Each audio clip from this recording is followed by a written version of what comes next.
students, in this channel we will study the physics subject for master cadre science. Whole syllabus, पूरा syllabus आपको यहाँ पे मैं cover करवाऊंगी A to Z with MCQs. तो जो भी बच्चे तैयारी कर रहे हैं डोंट वरी, ऐसा नहीं होगा कि 2 वीडियोस अपलोड होंगे और उसके बाद सिलेबस कंप्लीट नहीं होगा. I will complete the whole syllabus.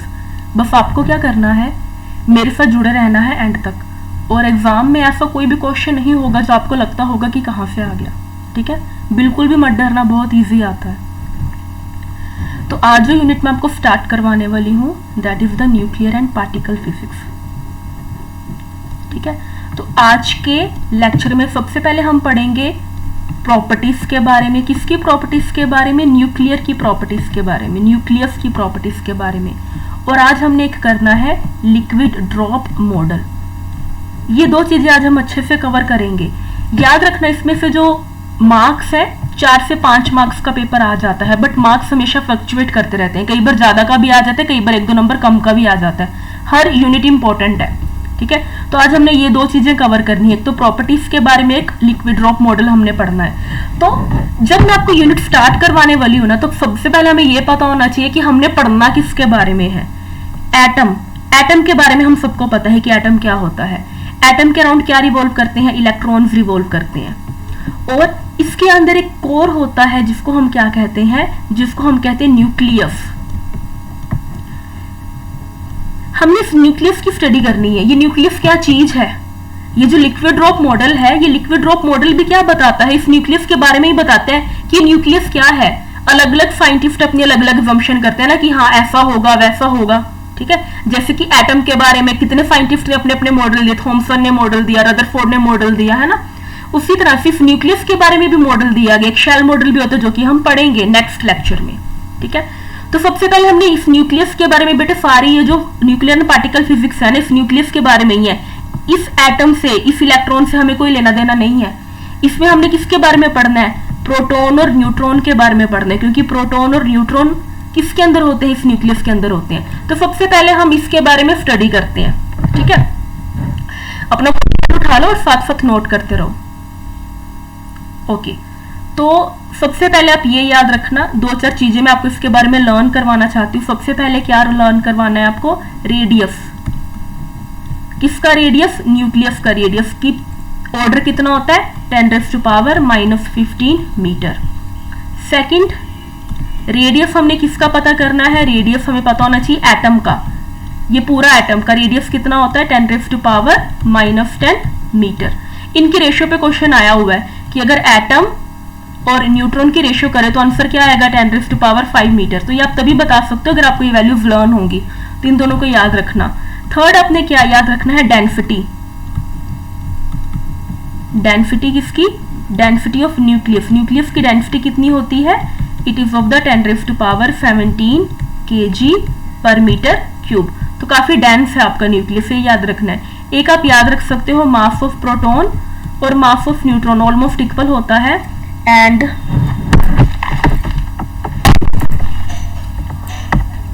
इसकी वैल्यू है,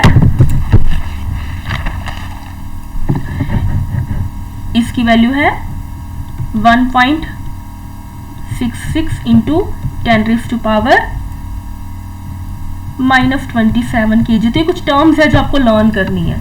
ठीक है, इसके अलावा अब देखो, अगर मैं इस न्यूक्लियस की बात करूं, ये मेरा एटम और ये मेरा न्यूक्लियस. इस न्यूक्लियस में क्या पढ़े हैं? न्यूट्रॉन और प्रोटॉन पढ़े हैं. अब ये न्यूट्रॉन और प्रोटॉन एक दूसरे पे फोर्स लगा रहे हैं ना, उसको हम क्या कहते हैं? Nuclear force. अब ये न्यूक्लियर फोर्स क्या है, इसकी प्रॉपर्टीज के बारे में स्टडी करते हैं.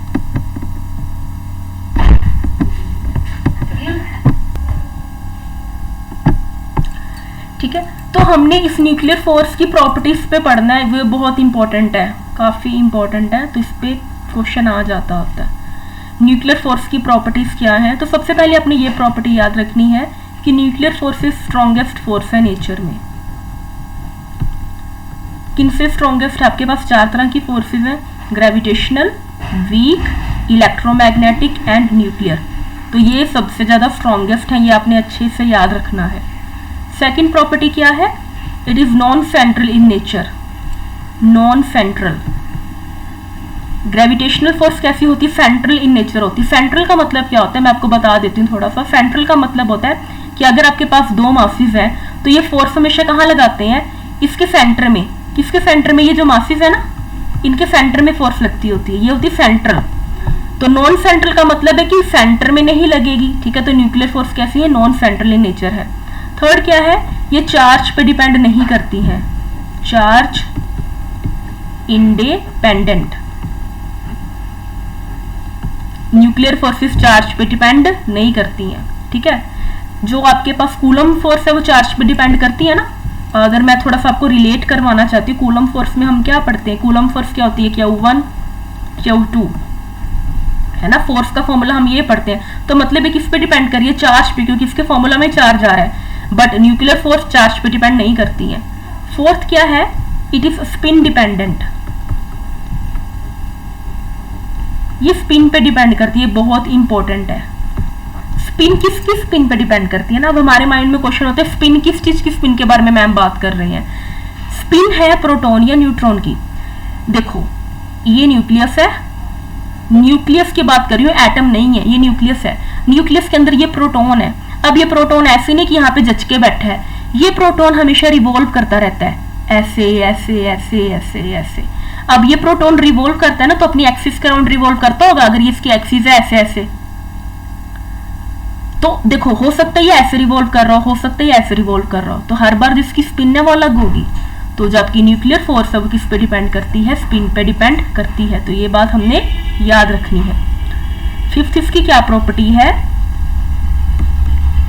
जो न्यूक्लियर फोर्स है, this is the saturated force.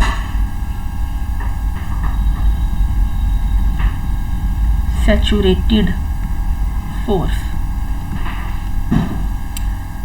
हाँ। सैचुरेशन का मतलब क्या होता है, ये आपको मैं भी अगले पेज पे थोड़ा सा बता देती हूँ। वेट, आई होप ये जो अभी तक करवाया आपको अच्छे से क्लियर हो गया होगा। अगर कोई भी डाउट आता तो प्लीज कमेंट करना, ताकि मैं आपके डाउट को फिर क्लियर करवा दूँ, ठीक है। ओके, तो एक मैं आपको ग्राफ बना के दिखाती हूँ यहाँ पे। ये देखो,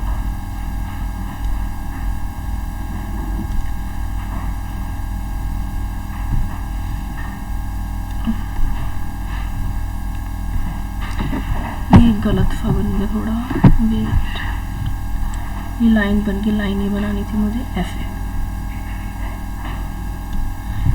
ये आपके पास ग्राफ है फोर्स, ये न्यूक्लियर फोर्स और मैंने डिस्टेंस के बीच का ग्राफ बनाया है।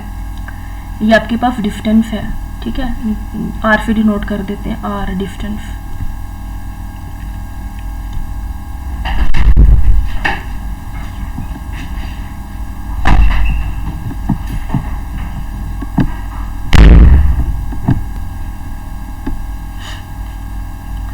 ये जो डिस्टेंस है दिस इज द 0.5 फर्मी। तो जो न्यूक्लियर फोर्स है ना वो दोनों तरह का नेचर शो करती है, अट्रैक्टिव भी शो करती है और रिपल्सिव भी शो करती है, ठीक है।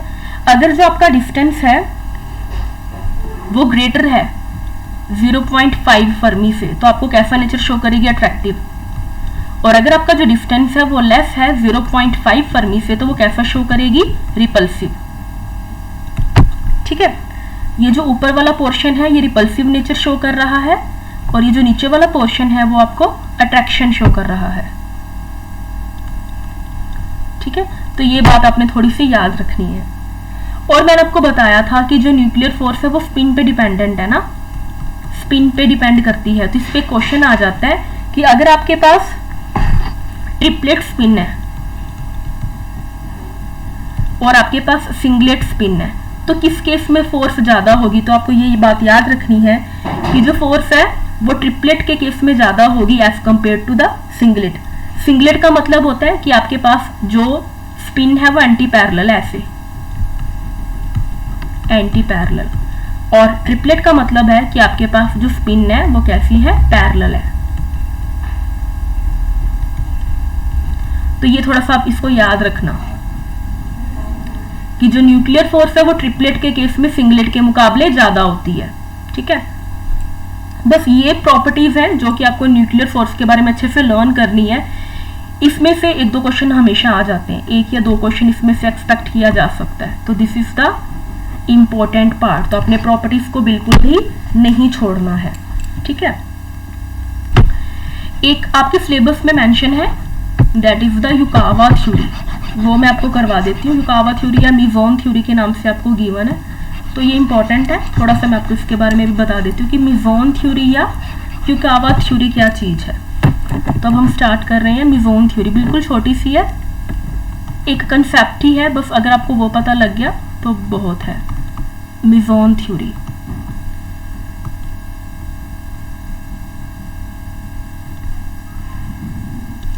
देखो, मैं आपको समझाती हूँ। ये क्या है, क्या है, क्या है, ये मेरा न्यूक्लियस है। ये न्यूक्लियस में मेरे पास प्रोटॉन, प्रोटॉन, न्यूट्रॉन, प्रोटॉन बहुत कुछ पड़ा है। अब आप एक बात सोचो, ये भी प्रोटॉन है, ये भी प्रोटॉन है, इन दोनों के पास लाइक चार्ज है, तो एक दूसरे को रिपेल क्यों नहीं करते हैं? रिपेल क्यों नहीं करते हैं? इसका एक रीजन है।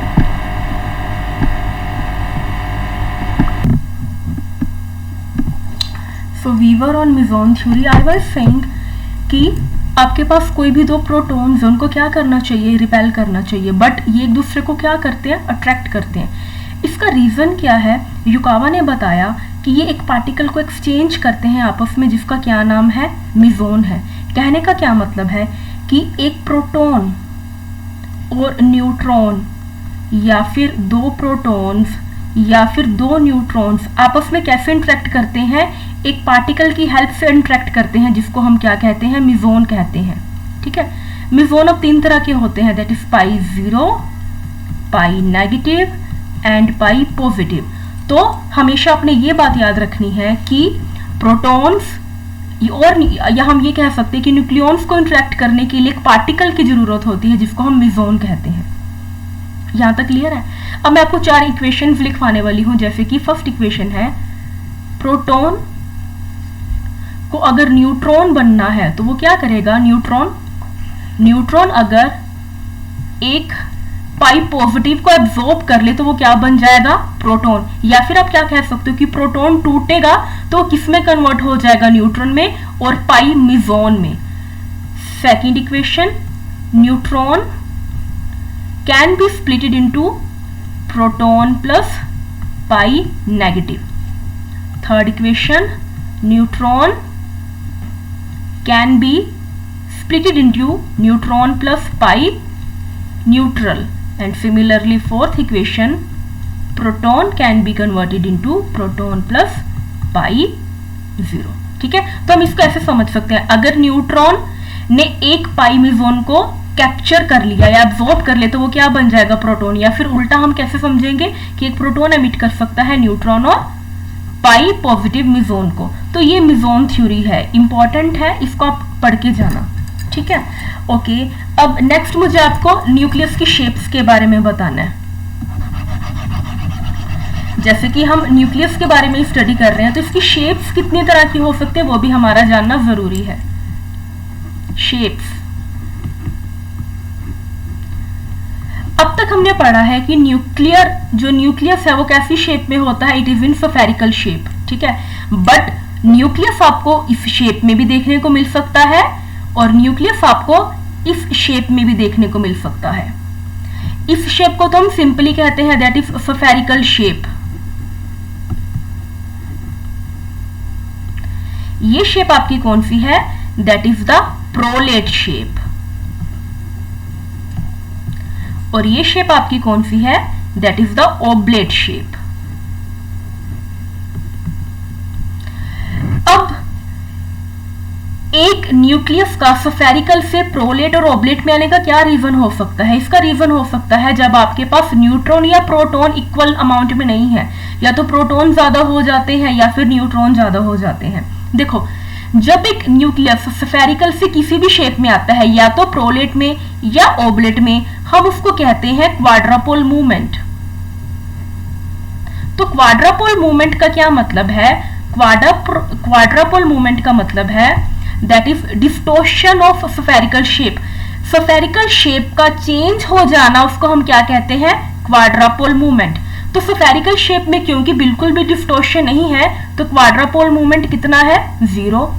क्योंकि प्रोलेट शेप में स्फेरिकल शेप से चेंज हो गया, डिस्टोर्शन हो गया है, तो प्रोलेट शेप में जो क्वाड्रापोल मूवमेंट है क्यू की वैल्यू इज ग्रेटर देन 0 और ऑब्लेट शेप में क्वाड्रापोल मूवमेंट की वैल्यू है लेस देन 0।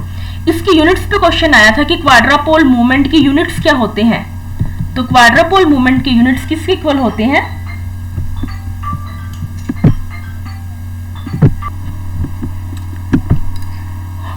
तो आई वाज सेइंग कि क्वाड्रापोल मूवमेंट के यूनिट्स क्या होते हैं, इसके यूनिट्स होते हैं डेंसिटी के यूनिट्स के इक्वल। तो जो यूनिट्स आपके पास डेंसिटी के हैं वही यूनिट्स आपके पास क्वाड्रापोल मूवमेंट के हैं। ये क्वेश्चन एक पेपर में आया हुआ है तो आप इसको भी ध्यान में रखेंगे, this is the important one. ठीक है, तो अब तक हमने इसकी प्रॉपर्टीज, शेप्स वगैरह सब कुछ पढ़ लिया है। हमने ये भी पढ़ लिया है कि ये जो न्यूट्रॉन प्रोटॉन है ये किस तरह से आपस में इंटरेक्ट करते हैं, कैसे इंटरेक्ट करते हैं, with the help of meson interact करते हैं। और ये मिजोन थ्योरी किसने दी थी, युकावा ने दी थी। ठीक है, okay, now we will discuss about the one model. आज हम एक मॉडल डिस्कस करेंगे जो कि किसको बताता है, न्यूक्लियस के बारे में बताता है। ठीक है, बहुत ही फेमस मॉडल है ये, जिसका क्या नाम है, लिक्विड ड्रॉप मॉडल। ओके, तो लिक्विड ड्रॉप मॉडल के बारे में सबसे पहले हम कुछ असम्पशंस नोट करेंगे जो कि लिक्विड ड्रॉप मॉडल को देने से पहले मानी गई थी। That is the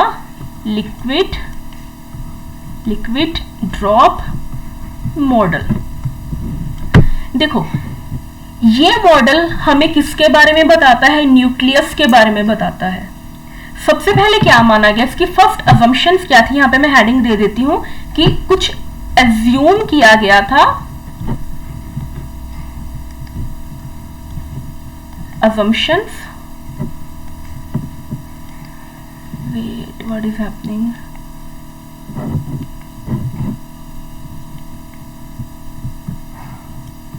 assumptions। First assumption मानी गई थी कि जो न्यूक्लियस है, न्यूक्लियस किसकी तरह है, न्यूक्लियस इज एनालोगस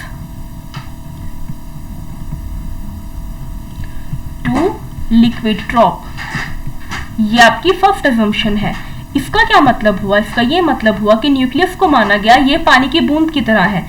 जैसे एक पानी की बूंद बिहेव करती है वैसे ही आपका न्यूक्लियस बिहेव करता है। ये हमारी फर्स्ट assumption थी लिक्विड ड्रॉप मॉडल की। ठीक है, सेकेंड assumption क्या थी कि जो न्यूक्लियस की शेप है वो कैसी है, that is spherical in nature. ये आपकी सेकेंड assumption थी। तो ये assumptions हमें थोड़ा ध्यान में होनी चाहिए क्योंकि कई बार आपके पास assumption पे क्वेश्चन आ जाता है। ठीक है, नेक्स्ट क्या माना गया कि जो आपकी डेंसिटी है, डेंसिटी ऑफ न्यूक्लियस, जो न्यूक्लियस की डेंसिटी है वो क्या है, कांस्टेंट है। इसका क्या मतलब हुआ, देखो मैंने आपको बताया था कि न्यूक्लियस की डेंसिटी कितनी है, न्यूक्लियस की डेंसिटी है 10⁻17 kg पर मीटर क्यूब। चाहे आप हाइड्रोजन का एटम ले लो, चाहे आप ले लो जिंक का एटम, मतलब आप कोई भी एटम का न्यूक्लियस ले लो, सभी के एटम के न्यूक्लियस की जो डेंसिटी है वो क्या होगी, कांस्टेंट होगी। इसका ये मतलब है। ठीक है, फोर्थ पॉइंट मेरे पास क्या है, बाइंडिंग एनर्जी पर न्यूक्लियन, वो भी क्या है, कांस्टेंट है। अब बाइंडिंग एनर्जी क्या होता है इसके बारे में हम अभी डिटेल में डिस्कस करेंगे।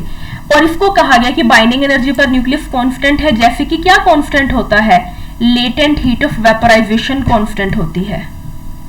लेटेंट हीट ऑफ वेपोराइजेशन जैसे कांस्टेंट होती है, उसी तरह से बाइंडिंग एनर्जी पर न्यूक्लियन भी कांस्टेंट होता है। बाइंडिंग एनर्जी के बारे में हम काफी डिटेल में डिस्कस करेंगे। सबसे पहले हम समझते हैं बाइंडिंग एनर्जी का मतलब क्या हुआ। अगर ये मेरे पास न्यूक्लियस है, एंड ये क्या है, these are the nucleons, that is the proton और न्यूट्रॉन। तो ये आपस में देखो, आपस में इंटरेक्ट कर रहे हैं। इंटरेक्शन के लिए आपको क्या चाहिए, एनर्जी चाहिए है ना। एनर्जी के बिना तो कोई भी एक दूसरे के साथ इंटरेक्ट या नहीं कर सकता। तो इस एनर्जी को, जो कि प्रोटॉन और न्यूट्रॉन को आपस में बांधे हुए है, आपस में बाइंड करे हुए है, उसको हमने क्या कहा, बाइंडिंग एनर्जी कहा। अब बाइंडिंग एनर्जी के बारे में ना थोड़ी सी हम 4-5 टर्म्स डिस्कस करेंगे जो कि आपके लिक्विड ड्रॉप मॉडल में ही दी गई हैं, और ये टर्म्स बहुत बहुत बहुत इंपॉर्टेंट है। आप मतलब आप समझ लो, इसको तो आपको रट्टा मार के जाना ही जाना है, ठीक है, क्योंकि इसमें से क्वेश्चन आता है। और आपको ऐसे लग रहा होगा कि आज जो भी करवाया जा रहा है उसमें से सब में से क्वेश्चन आता है, तो हाँ बिल्कुल सब में से ही क्वेश्चन आता है, ठीक है। तो यहाँ पर हम बाइंडिंग एनर्जी के बारे में डिस्कस करेंगे, बाइंडिंग एनर्जी। तो फर्स्ट टर्म देखो, बाइंडिंग एनर्जी को डिफाइन किया गया 5 टर्म्स में। जो सबसे पहले मेरे पास टर्म है वो कौन सी है, volume energy term, volume energy term. देखो क्या माना गया कि ये न्यूक्लियस के जो न्यूक्लियॉन्स हैं उनके पास बाइंड होने के लिए एनर्जी कहां से आ रही है, उनके पास एनर्जी आ रही है उनके वॉल्यूम के कारण, ठीक है। तो कहने का क्या मतलब हुआ, जिसका जितना वॉल्यूम उतनी उसकी बाइंडिंग एनर्जी। तो बाइंडिंग एनर्जी इसको हम डिनोट करते हैं BV से, binding energy of, binding energy due to volume is directly proportional to A। A यहाँ पर क्या है, A is the mass number. देखो जितना ज्यादा मास नंबर होगा उतना ज्यादा वॉल्यूम होगा ना, और जितना ज्यादा वॉल्यूम उतनी ज्यादा बाइंडिंग एनर्जी, तो ये माना गया, ठीक है। नेक्स्ट आपके पास क्या है, surface energy term, surface energy term. Surface energy term में क्या कहा गया, देखो ये मेरा न्यूक्लियस और ये मेरे न्यूक्लियॉन्स जो तो अंदर हैं, जो न्यूक्लियॉन्स अंदर हैं उस पे सभी तरफ से फोर्स लग रही है, यहाँ से भी, यहाँ से भी, यहाँ से भी। पर जो न्यूक्लियॉन्स यहाँ पे सरफेस पे प्रेजेंट हैं उनको टेंशन फील होती है, मतलब फोर्स सिर्फ नीचे को लग रही है ना, ऊपर कुछ भी नहीं है, ठीक है। तो इसके कारण क्या होता है, जो बाइंडिंग एनर्जी है वो स्लाइटली डिक्रीज हो जाती है। डिक्रीज क्यों हो जाती है, उन न्यूक्लियॉन्स के कारण हो जाती है जो कि सरफेस पे प्रेजेंट है। और कितनी डिक्रीज हो जाती है, इसको हम डिनोट करते हैं BS से, and it is proportional to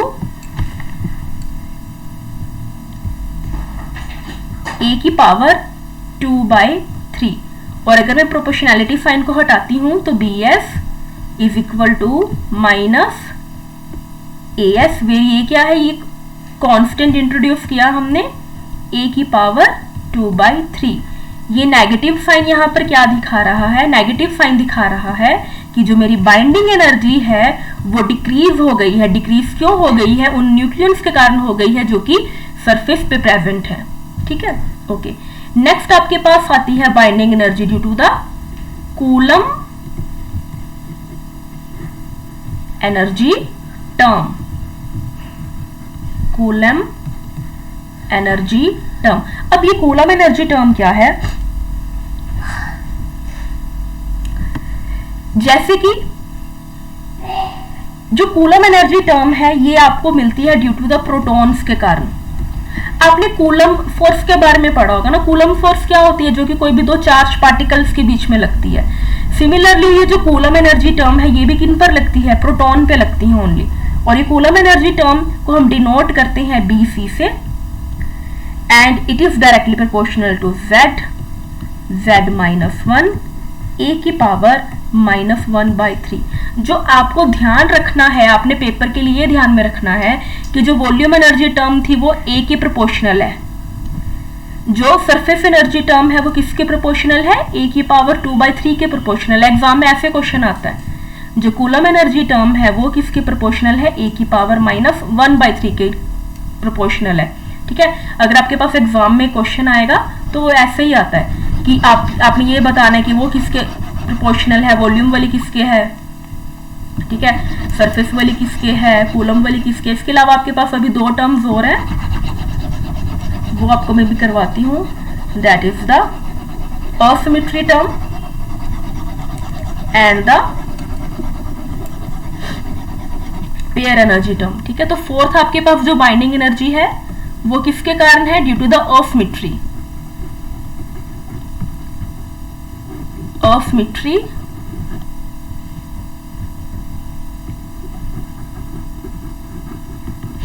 energy.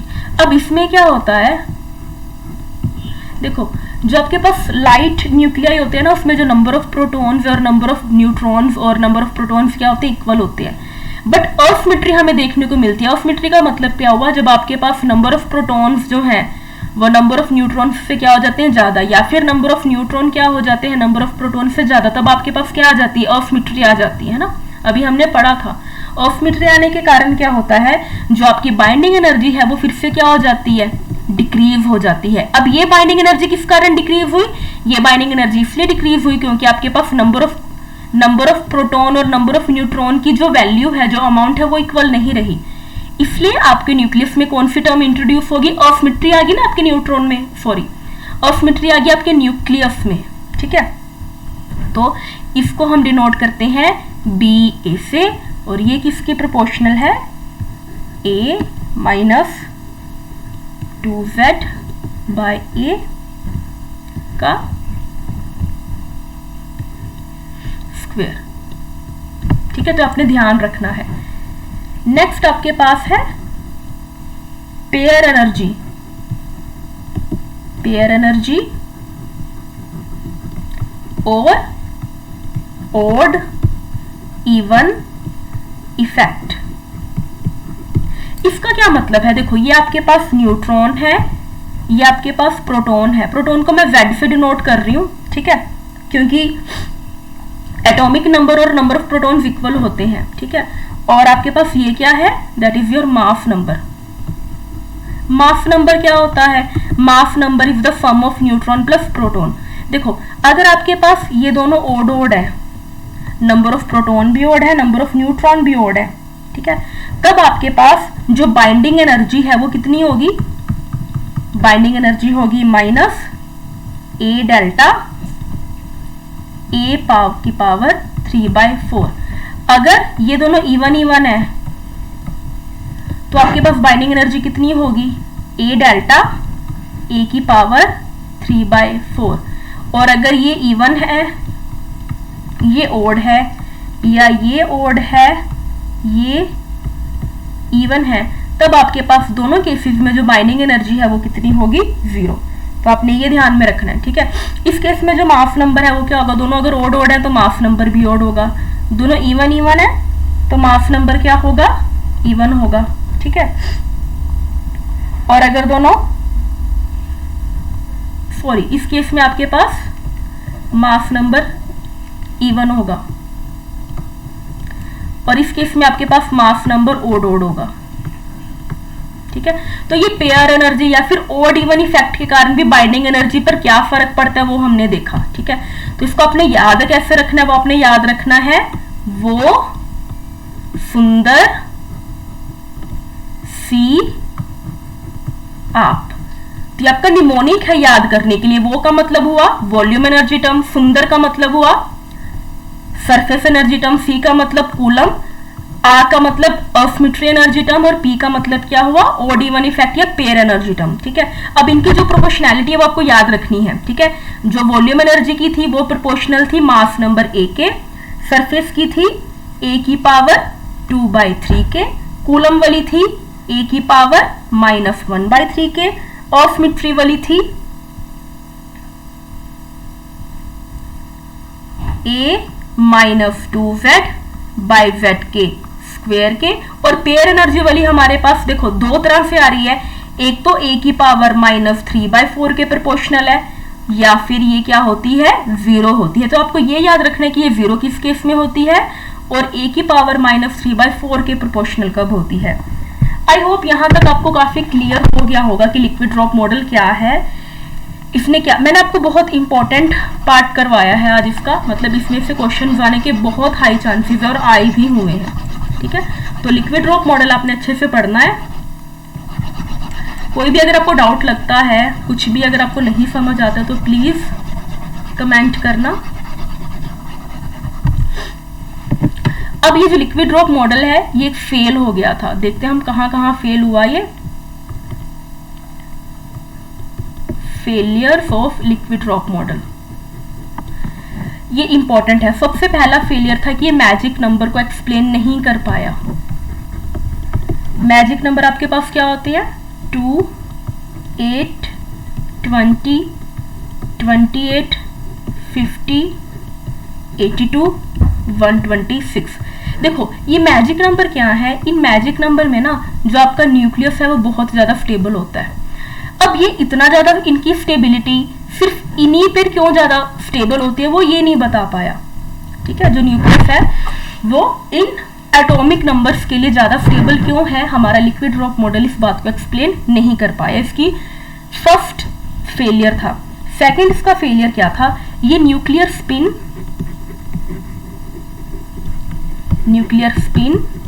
And magnetic movement को एक्सप्लेन नहीं कर पाया। ठीक है, तो हमारा जो लिक्विड ड्रॉप मॉडल था वो न्यूक्लियर स्पिन और मैग्नेटिक मूवमेंट को बताने में भी फेल हो गया। अब न्यूक्लियर स्पिन और मैग्नेटिक मूवमेंट का क्या मतलब है? देखो स्पिन तो मैंने आपको पहले भी एक्सप्लेन किया था, अगर फिर भी आपको नहीं समझ आया मैं आपको दोबारा बता देती। न्यूक्लियर स्पिन का क्या मतलब होता है कि जो आपका न्यूक्लियस है ना वो किस तरह ओरिएंट कर रहा है, किस तरह से घूम रहा है अपनी एक्सिस के अराउंड। जैसे कि आप ऐसे एग्जांपल मान के चलो, जैसे आपके पास मून है। ठीक है, ये जो मून है ये आपकी अर्थ है, या ये अर्थ मान लो, ये सन मान लो। जो अर्थ है देखो एक तो वो ऐसे रिवॉल्व करती है ना, इसको हम क्या कहते हैं? ये आपका ऑर्बिटल मोशन है जो कि किसके अराउंड हो रहा है? अर्थ के अराउंड। और जो एक अर्थ है वो ऐसे ऐसे खुद भी तो रिवॉल्व करती है ना, उसको हम कहते हैं स्पिन मोशन। तो ये न्यूक्लियर के स्पिन को नहीं बता पाया था, उसके स्पिन क्यों है, किस कारण है, उसके रीजन को। अगर मैं ये मेरा एटम है, ये मेरा न्यूक्लियस है। ठीक है, तो ये इसकी स्पिन को एक्सप्लेन नहीं कर पाया था, न्यूक्लियर स्पिन को एक्सप्लेन करने में फेल हो गया था। और मैग्नेटिक मूवमेंट को भी नहीं बता पाया था। मैग्नेटिक मूवमेंट क्या होता है बताओ? मैग्नेटिक मूवमेंट अगर जिनको नहीं पता मैं बताती हूँ मैग्नेटिक मूवमेंट का क्या मतलब होता है। देखो जब भी आपके पास हमने ये +2 में पढ़ा हुआ है कि जब भी आपके पास जो चार्ज पार्टिकल है ना,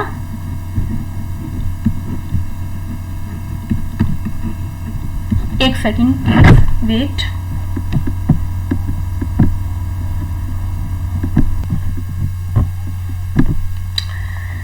तो +2 में हमने पढ़ा है कि कोई भी चार्ज पार्टिकल अगर मूव करता है, चार्ज पार्टिकल अगर एक मूव करता है तो आसपास क्या बना देते हैं? एक मैग्नेटिक फील्ड बना देता है। ठीक है, तो अगर कोई पार्टिकल, अगर मान लो ये मेरे पास एटम है, ये इलेक्ट्रॉन इसके चारों तरफ रिवॉल्व कर रहा है, तो हम क्या कहेंगे कि एटम के पास क्या आ गया? एक मैग्नेटिक मूवमेंट आ गया। मैग्नेटिक मूवमेंट आने का क्या मतलब हुआ? मैग्नेटिक मूवमेंट के आने का मतलब हुआ कि जब भी एक चार्ज पार्टिकल, इलेक्ट्रॉन क्या है? एक चार्ज पार्टिकल है ना, जब भी एक चार्ज पार्टिकल रिवॉल्व करता है तो वो क्या बना देता है? अपने आसपास मैग्नेटिक फील्ड बना देता है। एटम में इलेक्ट्रॉन्स क्योंकि रिवॉल्व कर रहे हैं तो वो अपने आसपास क्या बना देंगे? मैग्नेटिक फील्ड बना देंगे। तो हम क्या कहेंगे कि एटम के पास क्या है? मैग्नेटिक मूवमेंट है। उसी तरह का मैग्नेटिक मूवमेंट न्यूक्लियस के पास भी है, बट लिक्विड ड्रॉप मॉडल उस मैग्नेटिक मूवमेंट को एक्सप्लेन नहीं कर पाया, वो इसमें फेल हो गया। तो ये इसके जो फेलियर्स है बहुत इंपॉर्टेंट है। मैग्नेटिक मूवमेंट को हमने आगे भी स्टडी करना है काफी। आपके पास दो तरह का मैग्नेटिक मूवमेंट होगा, एक तो प्रोटॉन के कारण और एक न्यूट्रॉन के कारण। मैं आपको बाद में बताऊंगी इसके बारे में। ठीक है, तो यहाँ पे आपका लिक्विड ड्रॉप मॉडल खत्म हो गया। लिक्विड ड्रॉप मॉडल सारा ही बहुत इंपॉर्टेंट है, इसमें से क्वेश्चन आता है। ठीक है, तो आप इसको अच्छे से स्टडी करो, और अगर आपको कोई भी डाउट आता है तो प्लीज कमेंट करो। कल हम इसको कंटिन्यू करेंगे विद द शेल मॉडल, और इसके अलावा मैं आपको ग्राउंड एंड पैरिटी निकालना सिखाऊंगी, क्योंकि ग्राउंड एंड पैरिटी पे बहुत क्वेश्चंस आते हैं एग्जाम में। शेल मॉडल भी काफी इंपॉर्टेंट है, उसको भी हम कवर करेंगे। ठीक है, तो continuity बनाए रखो, and if you come across any doubt please comment in the comment section, and I hope you will enjoy this video. Please like and subscribe. Thank you.